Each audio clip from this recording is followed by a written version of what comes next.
Hi guys, so ito na nga, may bago tayong ngayon, update kay Lalamove. So ito para sa mga customer na hindi pa marunong mag book kay Lalamove. So kung ibobook nyo pagkain o perishable, kailangan naka priority yan. Okay, huwag nyong ire-regular yan kasi nasa policy yan ni Lalamove yung mga pagkain talaga dapat priority. Tapos na agad yan, deliver na agad yan. Pag regular 1 hour maximum yan.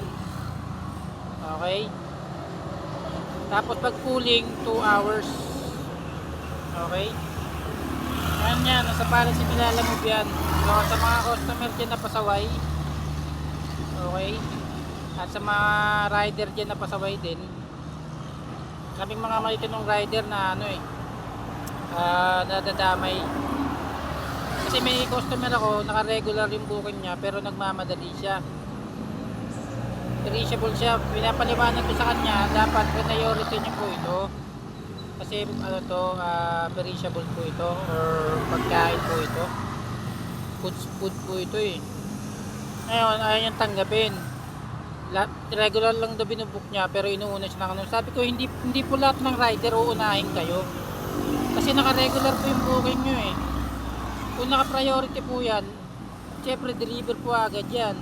Mauna kayo. Pinapaliwanagan ko siya, masungit pa siya. So sa mga customer dyan na hindi marunong mag-book kay Lalamove, pag pagkain, ulitin ko pag pagkain, priority. Okay? Pag di naman kayo siya nagmamadali, 1 hour na delivery, regular. Pag hindi naman kayo masyado nagmamadali, 2 hours mahigit, cooling nyo. Ganoon lang kadali, tatlo lang yan eh. Tatlo lang yung sistema kay Lalamove. Mga customer Lalamove. Hindi ko naman nila lahat naman matitino. May mga pasaway lang talagang customer, lalo na yung mga pooling na customer. Aray mo.